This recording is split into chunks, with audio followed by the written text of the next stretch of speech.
Hello and welcome everyone. Thank you for joining us today here in New York during Climate Week for this hybrid event hosted jointly by the United Nations Climate Change Secretariat and the Climate Change Coalition with the generous hosting of the on-site venue by Dell Technologies. My name's Tom Bauman. I'm here just to kick us off. To start, we'll have Dell Technologies provide some welcoming remarks, and then we'll go into our panel discussion moderated by Lisa American and both our speakers here in person as well as online. Hello to everyone online. Thanks for joining us, and we're looking forward to a very interesting presentations today on advancing methodologies and verifiable digital MRV solutions. So without further ado, if I can invite up Steve Todd, who is Dell Technologies Fellow, to provide some welcoming remarks. Thanks, Tom. Hello, everybody. If we can move to the next slide, please. Tom just asked me to say a few words in welcome. My name's Steve. I've been working for Dell Technologies since 2016. For my 5-minute agenda today, if we could move to the next slide, I'd like to first of all introduce myself and just a little bit about Dell Technologies background, because it's not your grandfather's Dell, perhaps. I want to talk a little bit about Dell's sustainability and climate work, and then I want to talk a little bit about not only Dell's footprint, but our handprint and some open source software that we've created, and we're building some new prototypes and innovations that are very relevant to climate change. Next slide, please.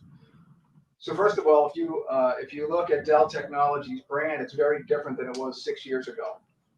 In 2016, when you think of Michael Dell's original company, he acquired the company that I worked for, which was EMC. And we became a collection of 6 or 7 brands. And EMC really focuses on the trusted delivery of data. So when you think of Dell, yes, think about the client experience and the user experience, but we also have a lot of very trusted plumbing that runs in the background, moving data around the internet in a very trusted way. And that's important because we've applied that to climate change. Next slide, please. So just a little bit on our sustainability and climate positioning. Our sustainability strategy is located under our environmental, social, and governance strategy, and there's 4 pillars to that strategy: diversity, inclusion, strategic giving and ethics, privacy and security. But our 4th pillar of sustainability, there's really 3 areas of focus. Number 1, protection and readiness of our workers who are working on the global supply chain. Accelerating the circular economy, right? Making Dell products last a lot longer and then being reusable. But also, one of our key goals is taking action on climate change. So how does Dell specifically, what's our strategy for taking action on climate change? Next slide, please. Well, it falls into 3 categories. We're decarbonizing ourselves. And then we're decarbonizing our customers. And then finally, the reason why I'm here today is the larger goal of decarbonizing society. So we've been reaching out at Dell, working with partners like Tom at Climate Check and Matt, who you'll hear from shortly from IOTA, working on joint solutions that we can bring to market to solve the problem of climate change. And I'm going to talk a little bit about what solution we've been working on. You'll hear a little bit more about it today, called a data confidence fabric. If we can move to the next slide. While Dell is trying to reduce our footprint, we're trying to increase our handprint. And what we mean by that is we're creating technologies that can assist the climate change problem. And in order to do that, we need partners like yourself to help us through initiatives such as the Data Confidence Fabric. And briefly, one more slide, and then I'll turn it back over to Tom. The invention data confidence fabric is the ability to take any piece of data and ask it, are you trustworthy? And when you get an answer, you can say, prove it. And so this technology, Dell introduced it, we open sourced it, and it wasn't necessarily for environmental use cases, it's for any use case that moves data around the world. But when we donated it to the Linux Foundation, the first use case that people were interested in was climate change. So we put together a proof of concept over the summer. Here's what it looks like on the next slide. This is actually a greenhouse gas emission reduction statement on green. And with that statement, you can ask that piece of data, how trustworthy are you? And you can see in the bottom right-hand side of the screen, well, this piece of data is 80% trustworthy because 80% of it flowed through a data confidence fabric and 20% of it was manually generated. And you can query that 80% and say, show me how you were calculated. And what this does is for any greenhouse gas statement, you now have an audit trail of how that number was created and how trustworthy it is. How trustworthy was the hardware and software that put that together. So thanks for allowing Dell to host you today. I hope you have a great conference and look forward to talking to many more of you about data confidence fabric technology. Tom, back to you. Thank you very much, Steve, for providing that background and everything that Dell is doing. I can say both that collaborating has not only helped to demonstrate how innovations can be brought into the climate community from outside in other sectors like finance and IT to help not only emission reduction projects and climate actions, but also to help facilitate the necessary trusted data for climate finance and carbon markets to operate, along with other innovations such as new methodologies, which is a core component of today's panel. So I'd like to introduce my colleague, Lisa American, who will be moderating the panel, and I hand it over to you.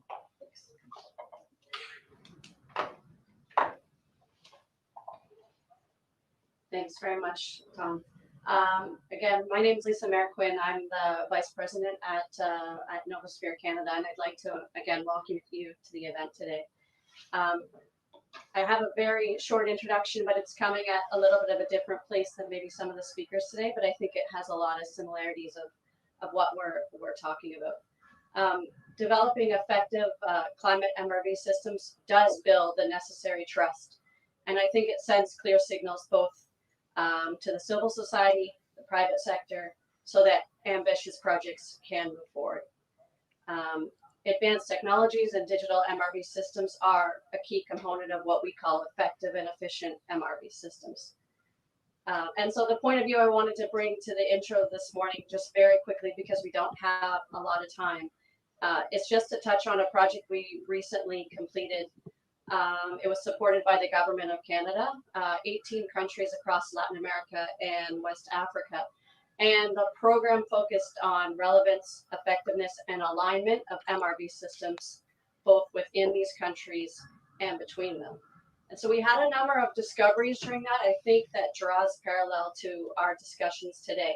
Now, these are focused on what we found within countries, but I think it's very similar to what we can see across corporations, subnational governments, and so on. And so we found that MRV is still not relevant to national decision making, national priorities, or infrastructure investments.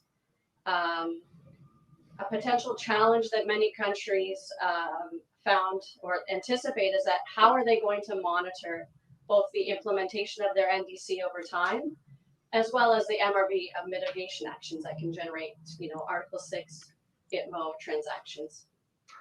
We know that coordinated MRV builds trust between partners.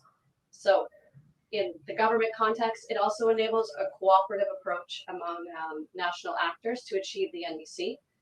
And it also allows for additional support for Article 6 mechanisms.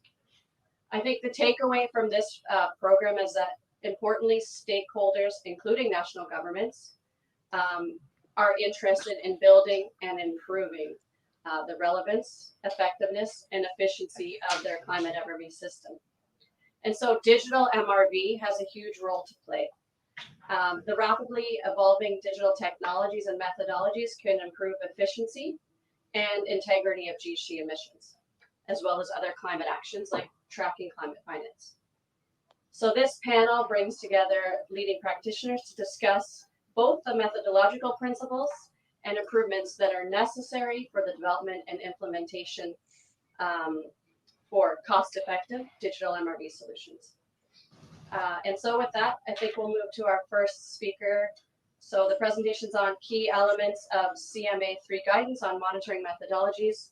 Gaj Hench is with us, online team leader, mitigation division, UNFCCC secretariat. Thank you, Lisa. Can you hear me all right? Yes, we can hear you. First of all, apologies. We could not be there physically to share the burden of organizational aspects. Thank you so much for Tom and Miro to chip in. And many thanks to Dell for the generous support. To start with our the first presentation, can you move to the next slide, please? I think we are all familiar with the methodologies from the CDM world, and we know about Vera methodologies, gold standard, ACR, CAR, and others. But what has changed? What is the new context? So in this regard comes the decision 3 CMA3. This was one of the last pieces to be agreed in the Paris rule book. In the Glasgow COP, most of the elements required for the carbon markets under Article 6 have been agreed. There are some remaining pieces which are supposed to be finished by the next COP. Next slide, please. So what are they? In comparison to the elements we know from the existing methodologies, there are some new overarching principles.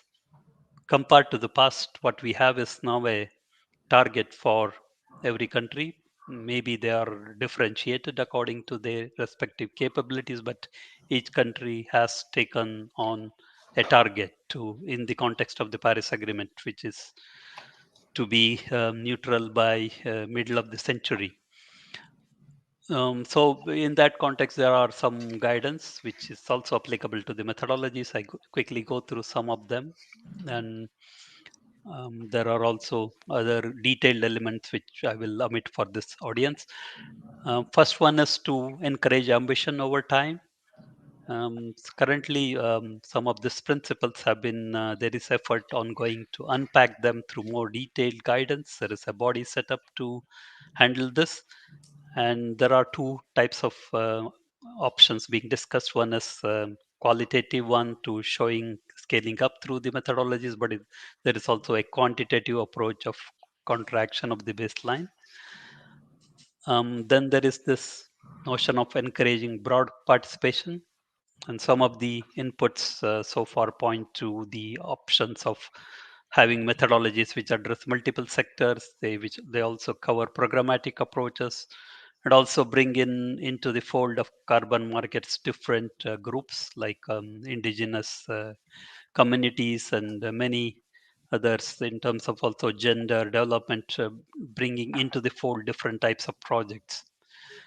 And also there's this notion of below business as usual. Some of the inputs so far have been to identify what is the business as usual situation and calculate that emissions, and then show that your emissions through this methodology would be lower and avoid leakage where possible. This was traditionally under CDM and other mechanism was referring to transfer of equipment from one country to the other or one project to the other. There is also now a discussion of transfer of activities. It's a bit complex compared to the past, but there are some solutions being discussed to address these issues. I think I'm not seeing the slide anymore. Could you bring? Yeah. Then there is also a guidance to recognize suppressed demand. This was to some extent implemented under the CDM, but only in limited context. When in some regions, if the basic facilities or basic lighting or water and such services were missing, that was brought into the fold of the methodologies to somehow compare what would have been the emissions if those minimum level of service was met for lighting or electricity, for example. So there is more work to be done in this regard going forward to see how it matches with the rest of the requirement of the Paris Agreement, and then, but it is being discussed right now in the Article 6 body. And also there is guidance for the methodologies to be real, transparent, conservative, and credible, which requires that emission reductions are attributable to specific activities, and also uncertainties related to calculations are addressed. And then there are two overarching concepts of contributing to the NDCs and long-term low emission development strategies. So here, some quantitative approaches as well as some approaches where host parties take care of this issue is being discussed. And finally, there is also an issue related to equitable sharing of mitigation benefits between participating parties. As you know, under Article 6, there are two ways to transfer mitigation outcomes, under 6.2 as well as under 6.4, where parties they interact with each other to share the benefits of the carbon market projects. There are different opinions on this at this moment. Some think this is related to sharing only part of the outcome of the project, and others think this is an accounting issue, and it's to avoid double counting and such shortcomings. Next slide, please. Could you make it a little bigger? Thanks. Yeah. A more important element is in relation to the baseline. There are some guidance on the baseline. This is mainly towards performance-based approaches. It can be best available technology, which is also economically feasible and environmentally sound. That's one part. There is also an option to use benchmarking of average emissions of best performing comparable activities. And the third option is to use existing historic or actual emissions, which are adjusted downwards. The point I want to make is some of this bigger ambitious items were also under the CDM, like using the top 20% and all. But they were reflected in very few methodologies, and then they were reflected in very few real projects or real um, elements of the methodology. Because unless you get the right data and they are able to show that you have met these conditions, it's very difficult to meet it. So that's why the theme of this workshop is extremely important. If we need to meet all this high ambitions in relation to baseline, which is actually required for the Paris Agreement goals, you also need to find a way to get the right data and prove it. Because the way current systems developed, we have few examples here, how they developed under CDM for grid connected electricity, or it could be off grid. They are all different approaches, but now we have to find a way to how they can be adjusted to meet the current requirement.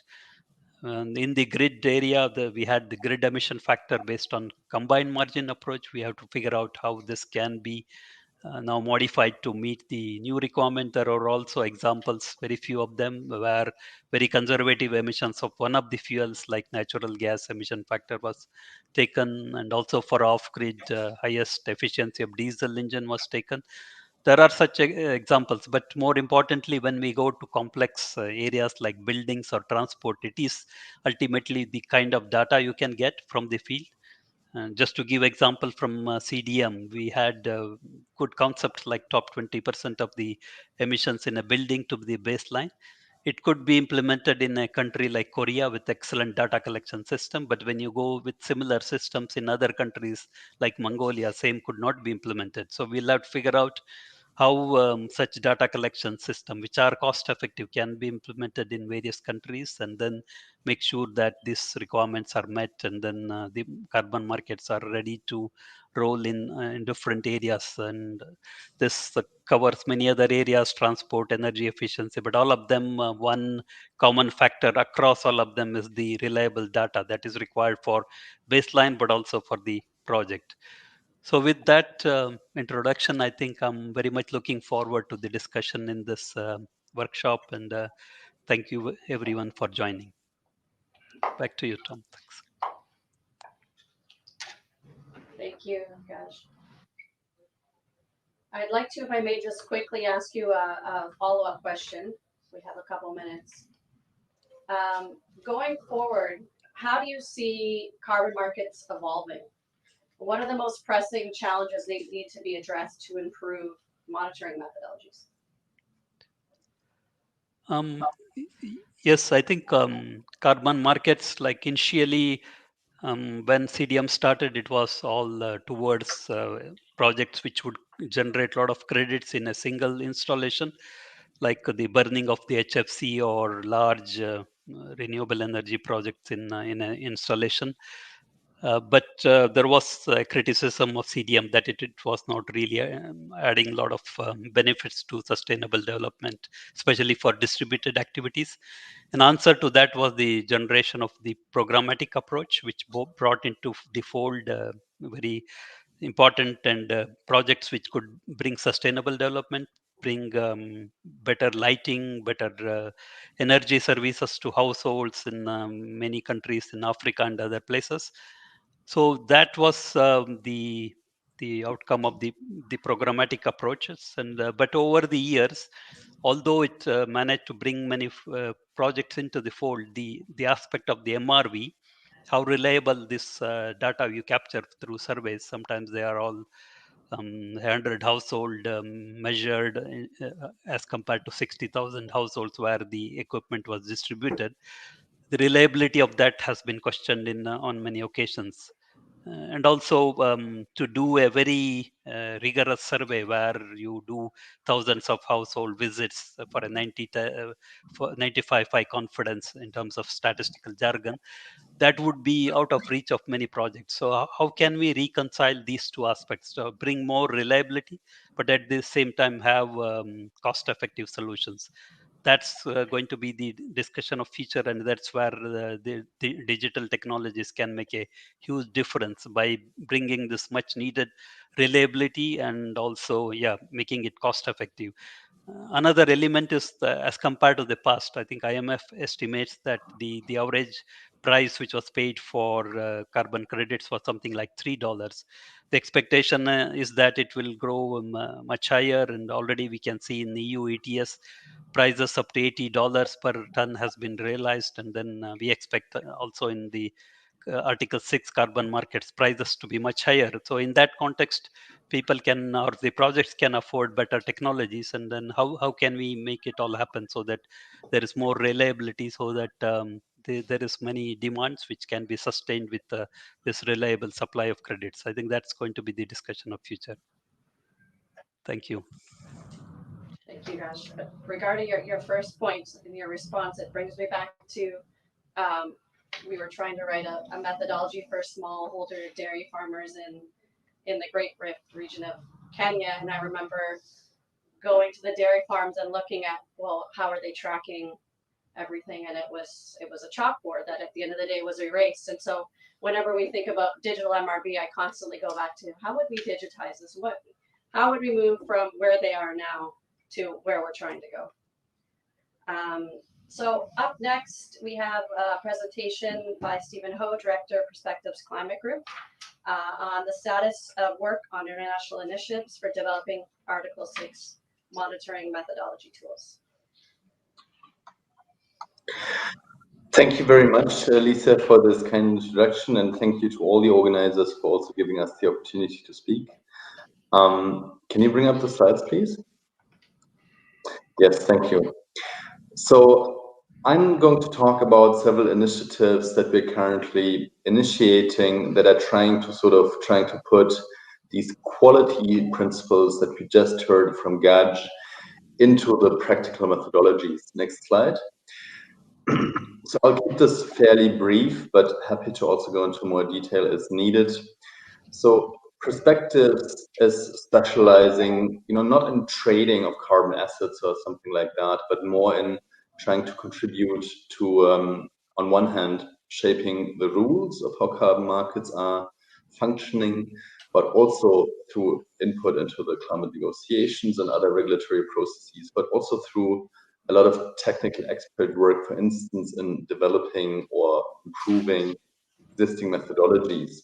And now, since we recently had agreement on these Article 6 rules that Gaj has explained, a lot of work has started now on trying to sort of see what that means in practice on the level of the methodologies. So the first initiative that I briefly want to mention, the first two actually are private sector-led ones, focused on specific technologies, and the others are more on a broader level, working with governments and technical experts.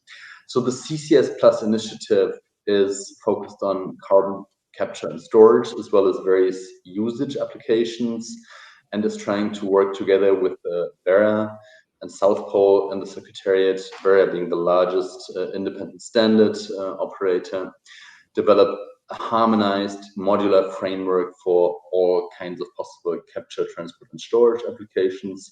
That ranges from the more classic oil and gas applications to industry, as well as the very innovative startups that are focusing on direct air capture and so on. And so this is one initiative that is already underway, where the methodologies are already now in a sort of advanced draft stage, I would say. Then there's the Hydrogen for Net Zero initiative, which is following a very similar approach, in this case also working with South Pole and Vera, but also the gold standard, so having the two largest independent standards in the voluntary carbon market in this initiative. This is at a slightly earlier stage, but is also taking a similar approach in the sense of developing a modular approach to all kinds of possible use cases, in particular for green hydrogen. And one of the rationales here is that we did see in the early phase in the CDM that the bottom-up methodology development often led to very narrowly focused methodologies that, understandably, a private sector business who commissioned the methodology wanted to have their methodology primarily support their own technology, but maybe not that of competitors. And while that is reasonable, from that company's point of view, of course, it leads to quite a bit of fragmentation, because you may have multiple methodologies for very similar technologies. So the idea here is to have a more comparable, more streamlined approach for these up-and-coming technologies, so to speak. And then the two other initiatives, the Carbon Mechanisms Working Group, and also we call it Iim, the International Initiative for Development of Article 6 Methodologies, are bringing together experts, leading experts on baseline and monitoring methodologies, and also, I would say, related operational questions. So the Carbon Mechanisms Working Group brings together the main stakeholders among public sector buyers and international financing institutions that are engaged in carbon markets, and it's supposed to be a technical exchange that is outside of the negotiations, where we may have politicized opinions and positions, but sort of an informal technical space where operational challenges are trying to be resolved and addressed, focused on now those key challenges that Gaj has explained. And now finally, the most recent initiative is this Iim Team, and here now, after the Paris Agreement Article 6 rulebook was agreed at last year's climate conference in November, we're trying to sort of fast track now the alignment of the existing CDM methodologies from the Kyoto Protocol's Clean Development Mechanism that we have, which is a wide universe of methodologies, but some are more commonly used than others, and we're trying to focus on the most relevant ones in terms of their usage and try to interpret what do the Article 6 decisions mean with regards to how these quality principles of increasing ambition beyond business as usual in the baseline of now trying to reinterpret what does additionality mean when we suddenly have an NDC and NDC targets in all countries. So reinterpreting these principles that we already know, is something that we want to fast track with a group of experts that has been working on baseline methodologies for a very long time. And so we're hoping that we can develop a set of tools that can be sort of grafted on existing CDM methodologies to speed up that process. Next slide. And here you can see just a little bit more detail on this last initiative I just talked about. So here the focus is clearly on the 6.4 mechanism, but also the 6.2 guidance. So the 6.4 part of Article 6 establishes a centralized mechanism under the authority of governments who are party to the Paris Agreement, that is supervised by a supervisory body. And 6.2 is a broader set of various approaches, bilateral or voluntary, carbon market prices, etc. So we're trying to make that available to all kinds of applications, but I would say there's probably a slightly stronger focus on the 6.4 mechanism that will succeed the CDM. So we're hoping to be in conversation with colleagues from the Climate Secretariat and the supervisory body in order to help the acceptance of these tools that we're trying to hope will speed up the process of making sure that carbon market methodologies meet the new participation requirements of Article 6. And you can see here the 4 tools that are currently under development. The first one is for additionality, the second for baselines, the third for MRV, and the fourth one on how activities contribute to Ndcs and LEDs. Thank you very much for your attention. Thank you. I'm just going to follow up with a quick question. Hopefully we can be quick. I guess in your opinion, do you think MRV solutions can really strengthen the authority of national governments to, export ITMOs? If you understand authority in the sense of competence, definitely. I think the authority is to some extent grounded, in the status of a national state in an intergovernmental process. But the competence is, of course, absolutely crucial to track what is hopefully, a wide-ranging set of activities, because if you have a lot of activities, that accelerates mitigation. So I think governments clearly need tools on how they can track the various contributions from different standards in the voluntary carbon market, existing CDM activities that may transition to the new mechanism, other schemes. There's really a wide range of different approaches and initiatives in the carbon market today. It's not just the CDM anymore as it was in the early days of Kyoto. So I think governments clearly need tools that can help, track all of these activities and then also report back to the UNFCCC on the collective impact of these contributions. And clearly there's a lot of help in digitalization of the MRV on the activity level, but also on the infrastructure level of having registries that can be easily accessed and can provide transparency, both on units, but also on the transaction of those units. So therefore, it is absolutely crucial, but we also need to make sure that we understand some of the more nitty-gritty implication of those rules that we now have. And that means, for instance, we need to have, clearly identifiable serial numbers of carbon credits so that we can really understand, which unit is it that is going from A to B. Thank you. So with that, we'll move to the third presenter, Mr. Thomas Forth, advisor to the Federal Ministry for Economic Affairs and Climate Action of Germany, with a presentation on the work of the Foundation of Future of the Carbon Market to support methodology development. Here comes in? Yes. Yeah, fine.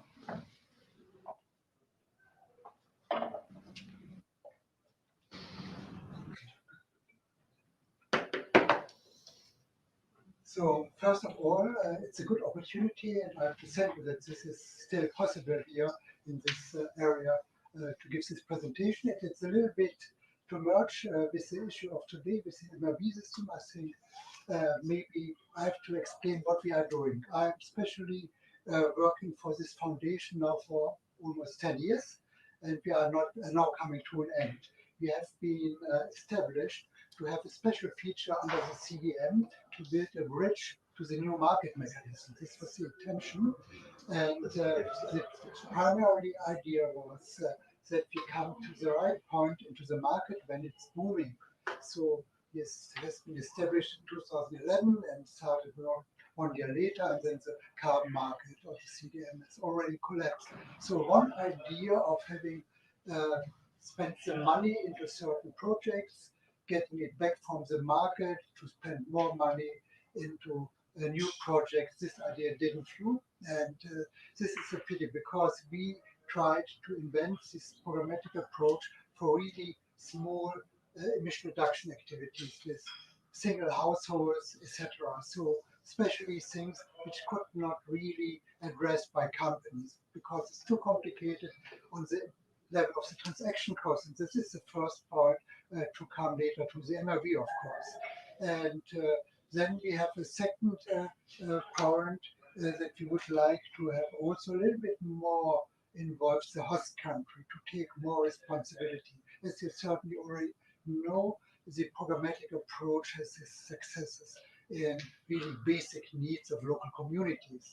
So not more. And this is also not all really trying to get a programmatic approach all over important emission reduction approaches. So one idea is for the future that we enable broader emission reduction in host countries. That does not mean that we have already the demand for broader emission reduction, but we have a lot of investments and interest by companies and states which has to go in the right direction. Therefore, the second point already mentioned today that we need a strategy in the host countries to open sectors for cooperation and align this with a long-term strategy with a pathway to net zero or emission balance, call it how you would like to do it, but important is that we have a long-term view, that we enable with our activities a little bit more transition.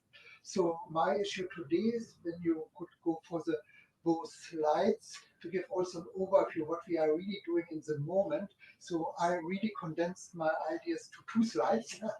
I shouldn't do it. I feel it now. But the first things I've said.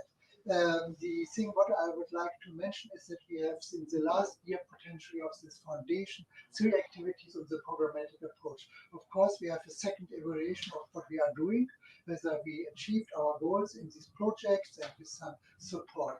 That's not really interesting for you, but hopefully the next both things. We would like to restart the discussion of upscaling and programming in the UN level. And so far we haven't done this. We have talked about the basic rules and have some success in Glasgow and still need a few things to solve. The accounting model, the method is not clear. And the question how we handle removals is also not solved in the moment. So many things really addressing the remaining aspects of accounting, but nothing addresses really upscaling. And if we talk every time about ambition raising, and this means we need an alignment not only to the Paris Agreement as a feature, but also to the development of the host countries, that the strategies come together, that you know as a company what you are doing in the country, and I think it's absolutely clear that this strategy in opening the sectors and speaking about whether it's possible to transfer mitigation outcomes or not has to be reflected in the host country. We see some tools emerging in the last years from the World Bank, the calculation of opportunity costs. I think this is a very complex and academic tool for host countries. We need more institutional capacity building in the host countries, and they have asked in negotiations that we have to do capacity building in a different mode compared to the CDM, not only talking about how we can get a project done and what they have to learn and to accept, but to have really a strategy at their own capacity. And I think the idea that the better informed national authorities through MRV is a clear thing. So it's not to debate, but it's a question how to make it. And I think the programmatic approach, and here the second page is very important to talk about a few things which are ongoing. The last meeting of the climate change expert group under the OECD last week talked about sectoral approaches, but not in our sense here of the market mechanism, but in the sense of IPCC sectors. Maybe the NDC could be differentiated into sectors and not having only the economy-wide target when you don't know what they are really doing in these sectors. If you have concrete figures for sectors, if it's targeted by the host country, then you can decide what it's open to be open for transfers or not. That's my idea, and this is a question how we can discuss it. With the programmatic approach, we can do it bottom up. We can develop projects and asking for standardized baselines and bring in the sectoral parameters in it, and then we will see whether this is addressing the policy strategy of the host country, how it's reflected in the IPCC. These are so many questions coming up from the sides of the sectors, but important for us from the market is that we define our activity level, and maybe it's not the big sector. It is too big. It's on technologies, it is triggering transformational approaches and these things. And this is my aspect that we need to discuss this conditional mitigation measures of the NDC and to find whether our features, technical features could work, how we have to adapt it. And in this way, we are also supporting the Climate Secretariat to have the updating of the methodologies, we make a POA mapping so that we can discuss better, hopefully from the next COP in Egypt. So I would like to stop here.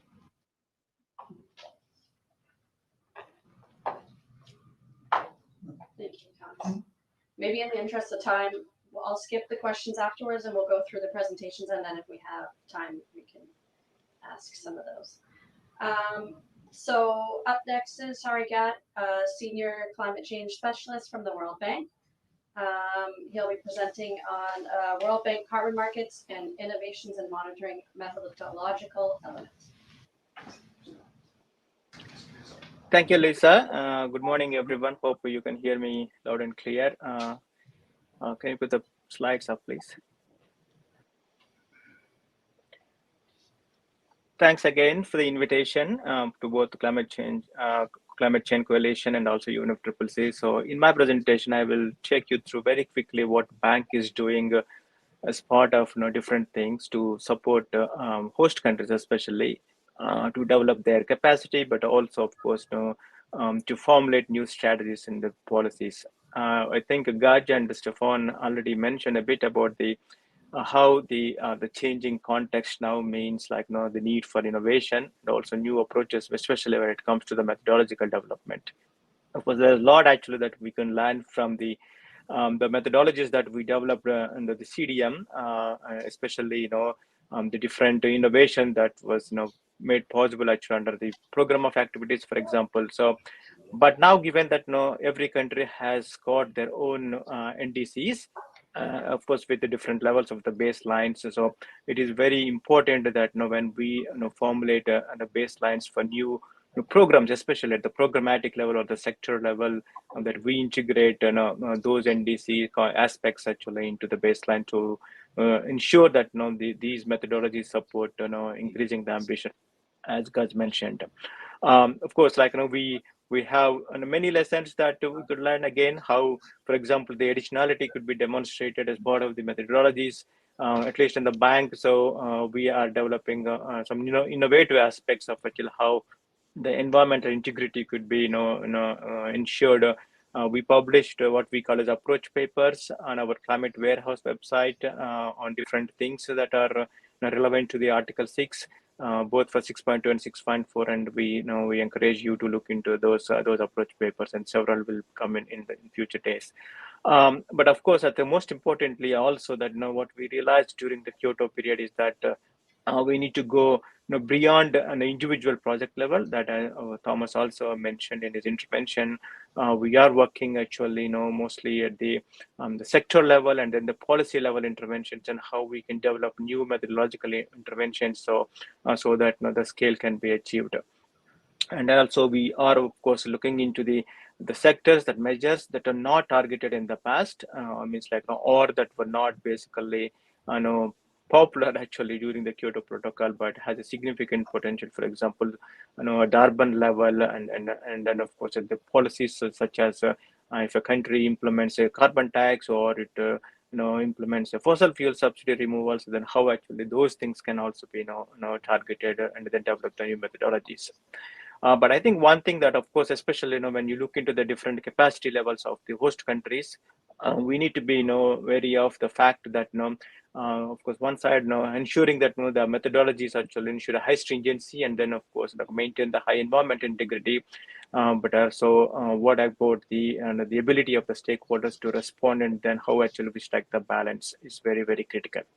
Next slide, please.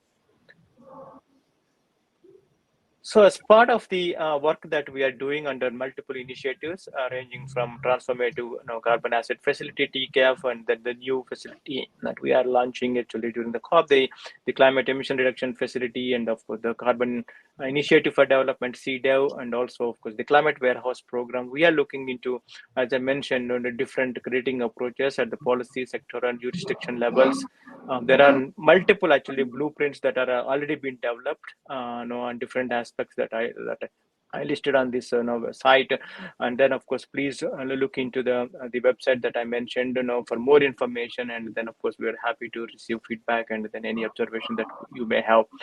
In addition to this one, of course, though I have not listed here, so the bank is also developing on new methodological approaches for new measures such as accelerating coal decommissioning actually in countries, and also the hydrogen, green hydrogen. Of course, I see that one. Of course, Perspective is also doing certain work, and then of course we are also looking into methodologies like battery storage and soil organic carbon, to name very few. Can you go to my last slide, please? Of course, this slide, of course, I think summarizes what we call it as an end-to-end digital ecosystem, where the whole idea of the digital MRV will be central to everything that we do. So the idea here is basically to look into the role technologies can play right from the digital MRV at the project level, connecting that information on a real-time basis to the centralized database, or the national level MRV system that country will have. And then, of course, integrating the digital workflow so that the host countries can make relevant decisions related to that particular project, including, of course, giving certain approvals and authorizations for transaction, etc. And then facilitating a carbon market transaction in the registry, that also again at the national level. And then how basically these multiple national level registries can be connected to a centralized infrastructure such as the climate warehouse, so that the market participants will have access to information related to, of course, different mitigation projects, and then the transactions that happen between the different country level registries, so that it brings more transparency, and then of course help supporting avoiding the double counting, etc. So this, of course, we are working in collaboration with UNFCCC, UNDP, and then of course EBRD, and multiple aspects, what we call as a Digital for Climate Working Group. Of course, the Climate Warehouse Program, of course, I'm sure you might have heard, and is going actually live with the support of the IE and then Singapore government sometime actually in October, and we're happy to share more information on this one. I'll stop here. Back to you, Lisa. Thanks. Thanks very much, Arun. So in the interest of time, we'll move to the fifth panelist, Bianca Jichardi, from the coordinator. She's the coordinator of the Eastern Africa Alliance on Carbon Markets and Climate Finance. And the presentation today will be on capacity building support to host countries for implementing monitoring methodologies. Thank you very much, Lisa, and good morning, everybody. My slides came in a bit late, so I'm not sure if you're there. If not, I'll just go through orally. Okay. Yeah, we don't have. Yeah, no problem, no problem. So I'll just go, I'll try to keep to time, take you through the Alliance, Eastern Africa Alliance on Carbon Markets and Climate Finance. So we were launched basically to ensure that the countries in the region could participate in carbon market activities long term. And this covers Burundi, Ethiopia, Kenya, Rwanda, Tanzania, Uganda, and Sudan. So it's a very country-driven alliance where all the activities are based on requests that come in from the members themselves. They're usually focal points that representatives from either various ministries or environmental authorities that deal with carbon market issues. And we're hosted at the UNFCCC Regional Collaboration Center, Kampala, which is based at the East African Development Bank in Uganda. And there's a lot of support from BMWK through the GIZ Global Carbon Markets Program and the SIACA initiative under the UNFCCC as well. So as I mentioned, since the main aim is long-term participation in carbon markets, we do have several different objectives, but particularly for today's presentation, I'll be focusing on the capacity building initiatives, which we try and support the different countries, especially in aspects around the new cooperative approaches now that we have a decision and transition from CDM, which a lot of the countries participated in, to Article 6.4, the new mechanism for new projects and transitioning of other ones. We've also done a negotiator's handbook we do support negotiators quite a bit in these aspects, these technical aspects, along baselines and methodologies, so that we can understand the technical aspects towards it. So we have developed a lot of resources for them to use as government officials, so that they can understand some of the technicalities around this. And further to that, the trainings around the negotiations, so the COP or the SB sessions. The SB sessions where we know a lot of the technical work actually goes into a lot of this for Article 6. And that then brings us to what we are currently doing based on what they had requested, which leads us to a study that we are undertaking on best available technologies and carbon market opportunities. This was a request from 2 countries in the region, Tanzania and Sudan, but we've extended it to the entire region, where we're going to assess the opportunities and the barriers for certain technologies and identifying and prioritizing the innovative and cost-effective ones in the different priority NDCs for Article 6 of the Paris Agreement. And we know, like in the region, in the past, we've learned that there was a lot of activity in energy efficiency, cook stove, but we're also looking at priority sectors such as the FOLU sector, so agriculture, forestry, which didn't have that much of a prominence, but trying to see what other technologies could be useful for them and the opportunities coming up with this new generation of carbon markets. So after that, we do know that with the methodologies that have been there for CDM, there's 200 of them. What the Alliance usually recommends is that we prioritize the review for the ones that were mostly used for the POAs in the region. We know that the POAs were quite helpful for African countries to actually take part in the CDM. So it would be good if after the principles and methodologies have been decided by the supervisory board, which the countries are waiting in anticipation for that we can start prioritizing, but prioritizing those that are most used. And then something that was also quite beneficial for the region was standardized baselines. So this is something that we recommend continue, and it's something that the members usually request in specific sectors, and they're usually quite cost effective. They're predictable as they cover a certain number of years. They standardize the parameters, for this different approaches, which can be used sectorally, so they can apply nationally, but also regionally. So that really helps in scaling up. So we really do recommend in the continuation of that. And since the Alliance is hosted by the RCC, we do have a very close technical working relationship with them. And a lot of the countries are looking forward to the capacity building program that was approved during COP26. And we know that a specific part of this was to develop, technical capacity around baselines and application to the host parties. So to sort of see how that complements the study that we're doing, and really just making sure the countries are up to date on what's happening, especially around the aspect of technology and innovation. We do know that it's a priority for the countries that the Article 6 MRV system is linked to the NDC MRV system, so that we know that Article 6 is really aligned with implementing the NDC as well. So it has to be linked to the enhanced transparency framework. So this is a priority area for the members as well. And different countries are working towards it in different approaches. And I know that some of our members have done some participation in the warehouse that Harry just mentioned beforehand. But of course, as part of the Alliance, part of our work is also regional cooperation. So any best practices that are coming out of this, we do try to have the countries learn from each other. So I'll stop there, but basically at the moment we're doing the study on the technologies and hoping to see how this can work in this new era of Article 6. Thank you.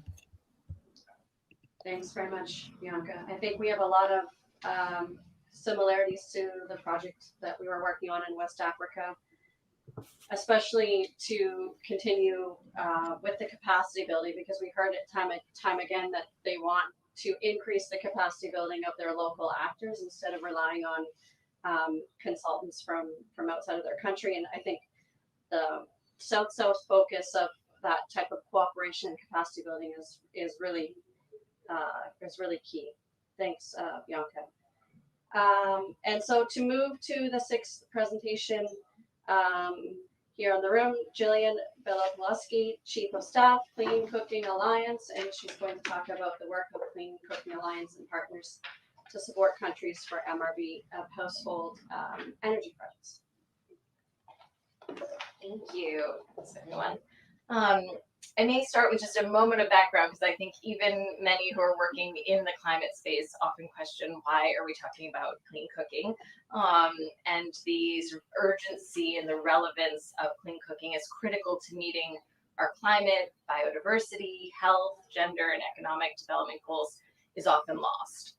So just a note on the scale here, we're talking about 2.4 billion people around the world that lack access to clean cooking solutions. This comes at a cost to the global economy of $2.4 trillion each year in climate, local economy, health losses. It generates a gigaton of CO2 emissions, and household energy is responsible for half of human-generated black carbon, the single largest controllable source of black carbon.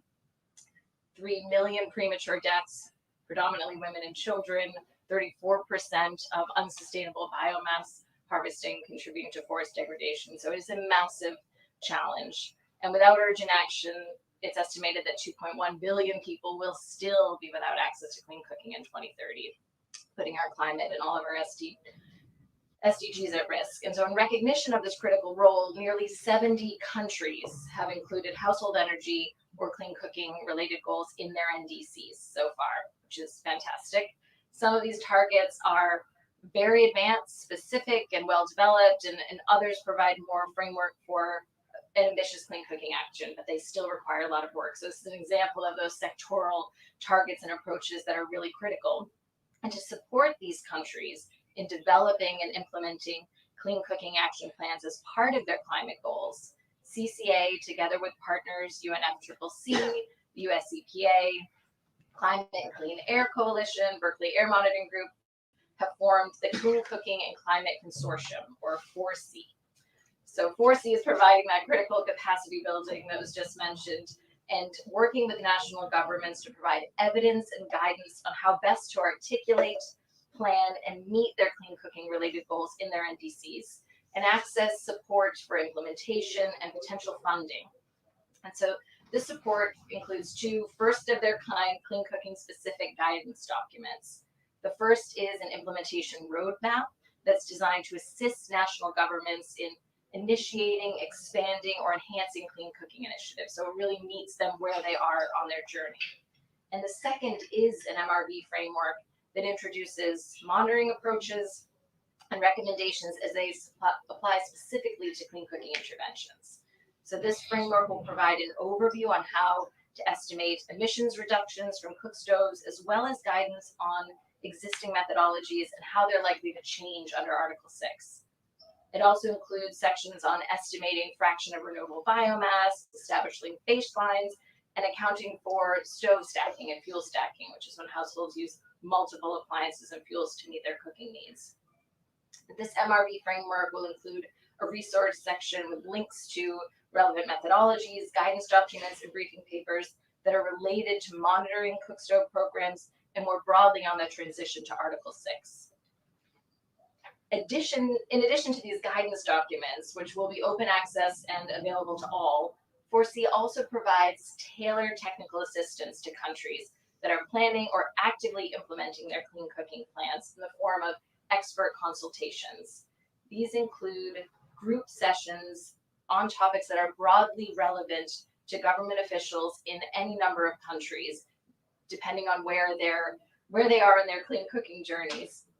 Our first expert group consultation covered the best practices for MRV of cooking energy interventions and engaged national representatives in a dialogue to understand what MRV they currently have underway for their cooking plans and how we can design support that meets them where they are. The next group expert consultation is planned for later this month and will focus on finance, particularly how national governments can access funding through Article 6 or other mechanisms to secure the resources necessary to undertake and execute their clean cooking transition programs. This work is important to us as the Clean Cooking Alliance. We're understanding how important it is to countries because of the demand that we're seeing for this. This is a sector that is historically underinvested. It is owned by everyone and no one in the government. We were talking about coordination that's required across agencies to meet NDC targets, and clean cooking is a perfect sectoral example of where energy, health, gender, finance all needs to come together to have a holistic plan and aligned budgets and resources to be able to address these challenges. So our MRV guidance document and tutorials serve to equip government representatives, no matter where they sit, in which agency or ministry, with the knowledge and tools that they need to conduct successful measurement, reporting, and verification of clean cooking programs before, during, and after. The strong MRV is critical to understanding whether clean cooking program is achieving its goals and the intended climate benefits, and is central to accessing and leveraging funding. We need strong and harmonized MRV as fundamental to the credibility of emissions reductions estimates and allowing governments to accurately and transparently communicate with potential funders. We look forward to working with so many of you in this room and online and partners across the clean cooking sector to really empower governments to build their capacity to lead rapid and inclusive clean cooking transitions that benefits people and planet. Thank you.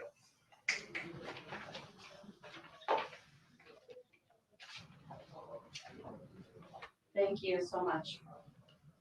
We'll move to the final presentation, and then it looks like we might have a little bit of a time for some discussion afterwards. So last but not least, Matt Yarger, Head of Sustainability for the IOTA Foundation, speaking on next generation digital solutions for carbon markets.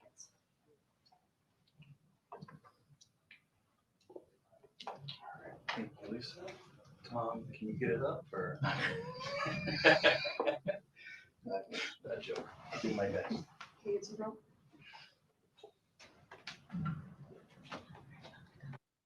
Put that up. All right, so I've only got 3. I'll try to go through them pretty quickly. Just a few things we want to highlight on our side. First off, thank you, Dale, for helping us with the space. We do really appreciate it. It was a mad rush to get some of the technical difficulties done in the last like 15 to 20 minutes, but we got the UNFCCC YouTube up and everything's going well on that part, so we're excited about that. One thing I'd like to highlight is what we're doing on the open collaboration side. And as many of us see we need to come together and figure out how to standardize and interoperate across these industries for us to have a path forward towards digital. As Tom likes to say, the industry for MRV right now is about 90% analog and 10% digital. And for us to solve the problems that we have to solve, we need to flip that ratio and go 90% digital and 10% analog.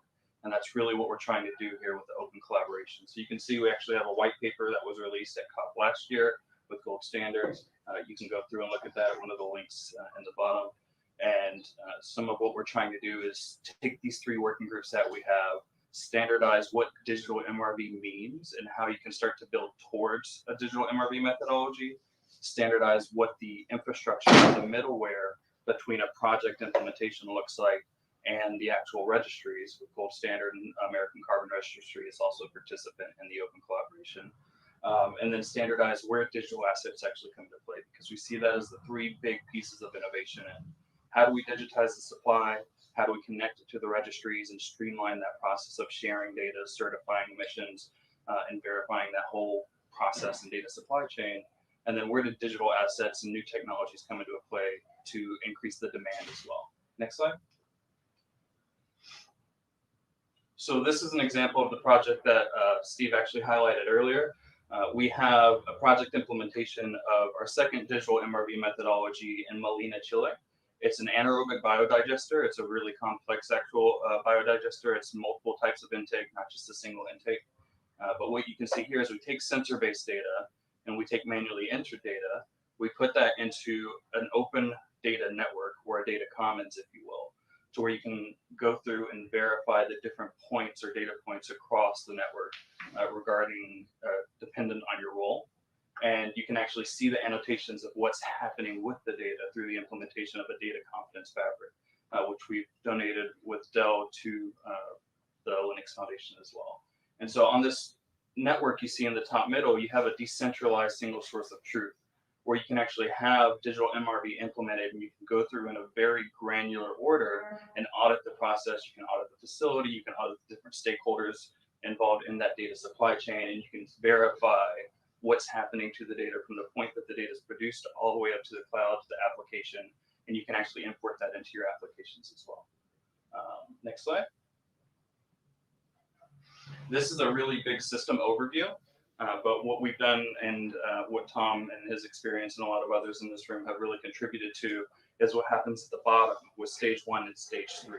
Stage 1 in taking the standards and advancing them with digital implementations. Stage 3 with, once you have implementations of those standards, advancing your reporting through APIs and new open infrastructure.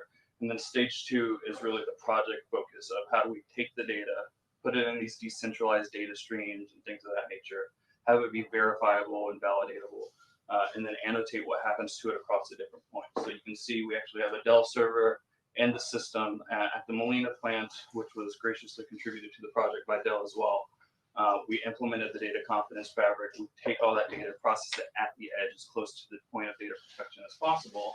We transmit it over the ledger. It's not just hashes, it's actual data. And then we also transmit the annotations. That all goes up to the cloud, which is a subscriber to the data. So it pulls it from this data commons, and then it reports on that data in as highly autonomous fashion as it's possible. And that is my 3 slides. Thank you very much. Right, that was your elevator pitch. I told you I could do it fast. Okay, well, I'm actually, Matt, I do have a follow-up question for you, if you don't mind. Let's go. Okay, I have 2 that I wanted to ask you. So the first being, how can digital solutions balance investment security and cost effectiveness on one hand, but the reliability of GHG emission reduction estimates on the other? So I think that's where open collaboration comes into play and really focuses, because if you're doing everything to where these methodologies that you're developing are proprietary, then it's really hard to balance that cost with the level of innovation. But what we've done with Tom, or what we're aiming to do with open collaboration, is we're working to take these digital MRV methodologies and contribute them into a smart standard system so that anybody can start to use them and adopt them and scale up the digital MRV side of things. Because if we're trying to hold that as our business model, then it really does create a negative impact on how it scales up and solves a big problem. But if we can enable other people to utilize it so they don't have to innovate on the methodology side, they can just innovate on the implementation side, then the cost starts to decrease really rapidly as it scales out. This is a general question, but Matt, maybe you want to answer it first, and then I'll open up to any of the other panelists that might want to add their input. So I want to know, in your opinion, at what stage of the offset creation and commercialization should digital solutions be a product? Is there a low-hanging fruit? What are the various stages? How do you define the stages? And we have also the other panelists back on the stream if somebody would like to join. I personally think planning the integrations early makes sense, but a lot of times if a facility is not implemented or it's still a very manual process, something like Digital MRV isn't going to have much benefit because the confidence is going to be really low.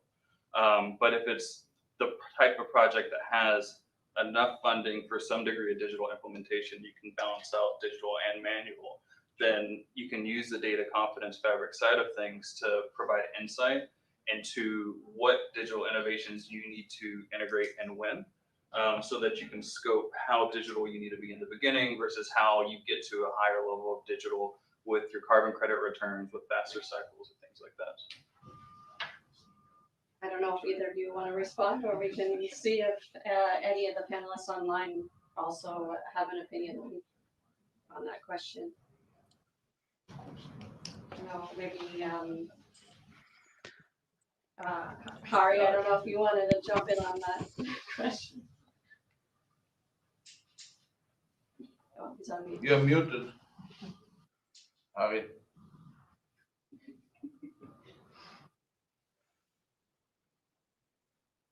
Still muted.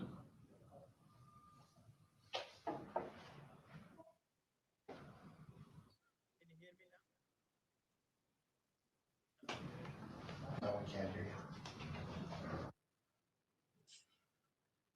Okay.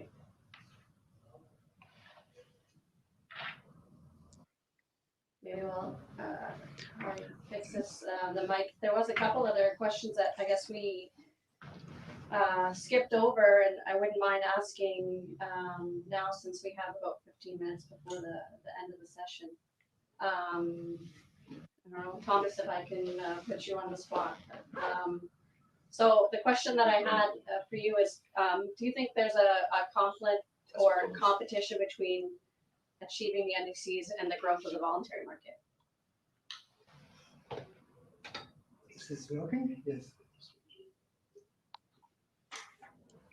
I hope. Yeah? Yeah. Okay. There could be a competition, and we see it today. So it's not to ignore, but it's a question whether we are able to have some convergence, and then we need progress in the host countries, because many things depends on their strategy and their openness to cooperate, and then we will see certainly a sharing of mitigation outcomes. I think we will have a complete different play compared to the CDM. It's not getting the eye cake for the North. It's sharing, and so we have also to think what it's really needed for the companies and for the host country. And we have also different players. There are a few important acquiring parties which not need any certificate for compliance.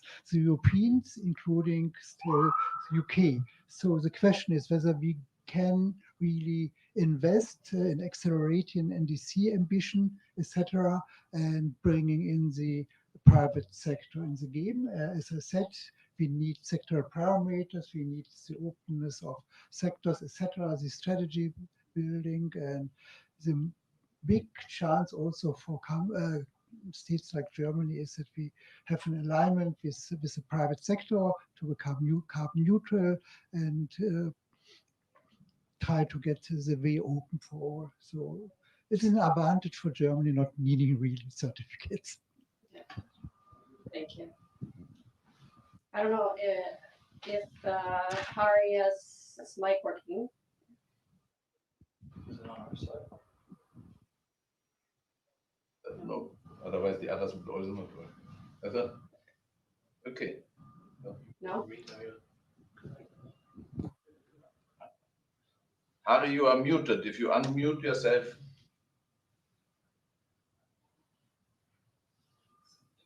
No, we can't. Maybe if you can redial. Okay. We can also not unmute you from here. So, Rita, perhaps also unmute yourself, please. No problem. I'm not sure this is much of a question as a statement because Julian, I don't know if you can answer this because one of my questions before your presentation was how many is clean cooking solutions a part of any country's NDCs, which of course you said they are, but how do we know, are they all target surplus? Are they going to be sold as ITMOs, or are they going to be retired as part of the NDC? It varies from country to country. And as I said, there's sort of 70 countries that have clean cooking or household energy in their NDCs. We're trying to really understand how they're considering it. Sometimes it's tagged to avoid deforestation. Sometimes it's tagged to another aspect of air pollution or something. So the good thing about clean cookies, there's lots of ins that you can say, if these are your overarching targets, here is where advancing progress on clean cooking can make a difference. But we're really trying to understand the kind of nitty gritty of what support countries need and how they can leverage advances in clean cooking to contribute to their overall NDCs and building that into the guidance document. So it is quite location specific, which is time consuming, but then it provides you a lot more opportunity to make an impact. And one point I just wanted to add is we're talking more broadly about MRV in general and the capacity for measuring on the emissions reduction side, but just also want to flag out there as we're thinking about all these sectoral approaches and the multiple benefits that so many of these sectors have, and clean cooking is one particular example. How do we think really holistically on how we use all of our MRV and digital MRV and specifically to capture some of the other and increasingly core benefits as well? I mean, we're working with the Gold Standard and others on developing a methodology for time savings, women's time savings associated with improved cook stove access as well. That obviously multiple biodiversity and other nature benefits that we could be capturing. And so if we're investing in these programs, these technologies and methodologies, yes, we need to get the carbon markets functioning properly and we need to know how to do that, but where we can start to tag on and at least capture this data and better understand what the challenges and opportunities are, we then will hopefully have the opportunity to monetize some of those additional benefits and see how we can have all of these markets functioning as one. So just a play for increasingly holistic approaches, both at the sectoral level, but also on the technology side. Yeah, that's interesting you say that because, you know, one of the things we did in our previous program that I mentioned, and then the one that's, you know, up and coming with just 4 countries in West Africa was something that seems so simple at first, but it was an MRV community of practice. So anyone involved in MRV in the country, whether they're national, subnational, the private sector. And it seems like such a simple concept, but we quickly realized how a lot of those actors weren't communicating.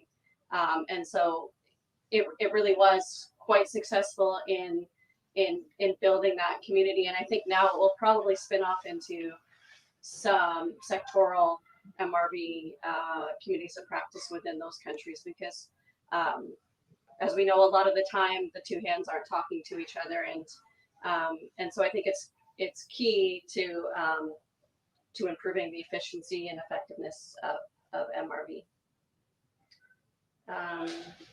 I guess with that, yeah. How do you incentivize against the stove stacking problem? Or is there a way to incentivize people not to do that?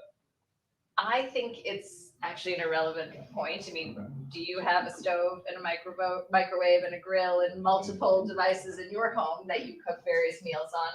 I think it's a bit of a myth that we can stop stove stacking completely. And so we actually need to embrace the fact that everyone around the world, including, you know, someone sitting here in New York or in London, or uses multiple devices to cook their meals. And so we need to move away from the sort of behavior change approach that we're going to insist that people around the world stick with one stove that somewhere someone's deemed as the one they should be using. And actually, we need to catch up to the reality of how people live their lives and design methodologies and ways of capturing that and allowing for that space. And so it's not an easy question, but I think if we can bust that myth that stove stacking is a problem and we need to figure out how to solve the problem, and actually it's on us to design solutions that meet the needs of people in their lives. So I'll leave it at that. Sorry, maybe not the answer you wanted.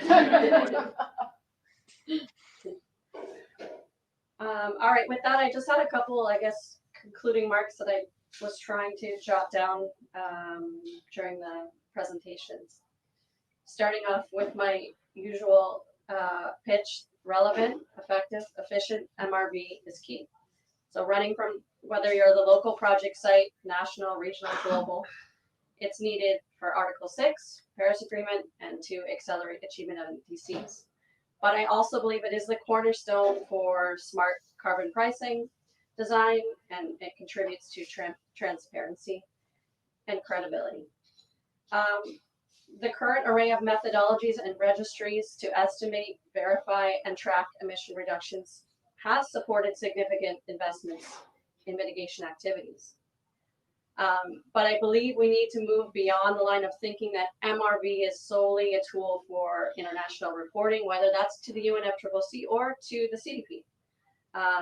We need to recognize that MRV information is a functional part of improving decision-making, whether nationally or within a corporation. It's also key to mobilizing investment. Relevant, effective, and efficient MRV does build trust between partners. It enables a cooperative approach among actors to achieve their decarbonization strategy, or for countries to achieve their NDC, and allow for additional support from Article 6 mechanisms. I guess in summary, I think digital MRV has a huge role to play. The rapidly evolving digital technologies and methodologies can improve the efficiency and integrity of GHG mitigation actions, as well as other forms of climate finance. Thanks. That's it. Tom. Thank you very much, Lisa, for a great moderation of today's panel, and also thanks to all of our panelists, both here in person and online. And I hope that our audience that joined us today by the YouTube channels also enjoyed the live stream. We'll, of course, post the videos afterwards. And again, thanks to Dell for enabling this event to take place during Climate Week 2022 on such short notice. Looking forward to follow up with everyone after today's event. Thank you.